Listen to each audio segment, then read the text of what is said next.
আসসালামু আলাইকুম ওরহমতুল্লাহি ওবরাকাতুহু। আজ আমরা শুনব একটি শিক্ষণীয় কাহিনী, যে কাহিনীর মাধ্যমে আমরা বুঝতে পারব শয়তান কতটা ধূর্ত আর আল্লাহর আদেশ অমান্য করার পরিণতি কত ভয়াবহ। আল্লাহ তাআলা প্রথম মানুষ হযরত আদম আলাইহিস সালামকে সৃষ্টি করলেন এবং তার সাথে হাওয়া আলাইহিস সালামকে সৃষ্টি করে দুজনকে জান্নাতে বসবাসের অনুমতি দিলেন। আল্লাহ বললেন, তোমরা জান্নাতের সবকিছু খেতে পারো, কিন্তু একটি নির্দিষ্ট গাছের কাছে যাবে না।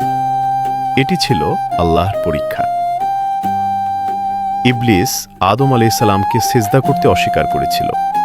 এই অহংকারের কারণে সে আল্লাহর দরবার থেকে বিতাড়িত হয়, কিন্তু তার শত্রুতা শেষ হয়নি। সে প্রতিজ্ঞা করেছিল, আমি মানুষকে পথভ্রষ্ট করব। তাই সে সুযোগ খুঁজতে লাগল কিভাবে আদম ও হাওয়াকে জান্নাতের চিরস্থায়ী সুখ থেকে বঞ্চিত করা যায়। সে চিন্তা করল যে যদি সে আদম ও হাওয়াকে ওই নিষিদ্ধ গাছের নিকট নিতে পারে, তবে আল্লাহ তাআলা তাদের জান্নাত থেকে বের করে দিবেন।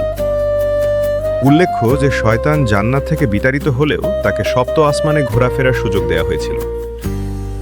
সে মনে মনে চিন্তা করল যে সপ্ত আসমানে একদিন না একদিন আদম ও হাওয়ার সাথে দেখা হবেই। কিন্তু সে নিরাশ হল।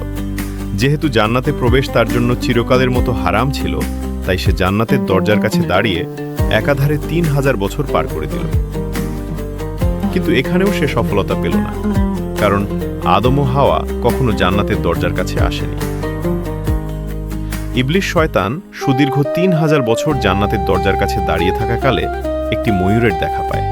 সে ময়ূরকে বলে, আমি তোমাকে এমন একটি গোপন কথা বলবো যার মাধ্যমে তুমি চিরকাল সুন্দর থাকবে। ময়ূর শয়তানের কথায় ভুলে যায় এবং তার সাথে সহযোগিতা করে। এরপর সে একটি সাপের দেখা পায়।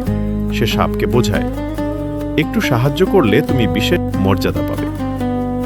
বর্ণনায় আছে, সাপ শয়তানকে নিজের শরীরের ভেতর লুকিয়ে জান্নাতে প্রবেশ করায়। জান্নাতে ঢুকে শয়তান আদম আলাইহিসসালাম ও হাওয়া আলাইহিসসালামকে বলে, এই গাছের ফল খেলে তোমরা চিরকাল জান্নাতে থাকবে।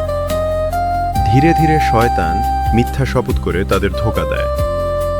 শয়তান তাদের মনে সন্দেহ সৃষ্টি করে। অবশেষে আদম ও হাওয়া নিষিদ্ধ গাছের ফল খেয়ে ফেলেন। ফল খাওয়ার পরই আদম ও হাওয়া নিজেদের ভুল বুঝতে পারেন।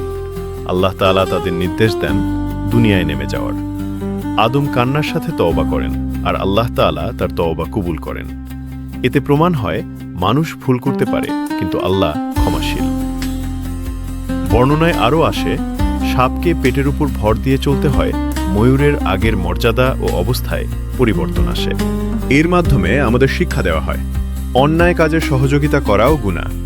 শয়তানের প্রলোভন কখনো কল্যাণ বয়ে আনে না। প্রিয় দর্শক, শয়তান মানুষের প্রকাশ্য শত্রু। আল্লাহর আদেশ অমান্য করলে ক্ষতি অনিবার্য।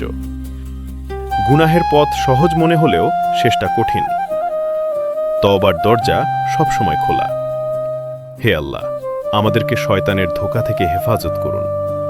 আপনার আদেশ মেনে চলার তৌফিক দিন। আমিন।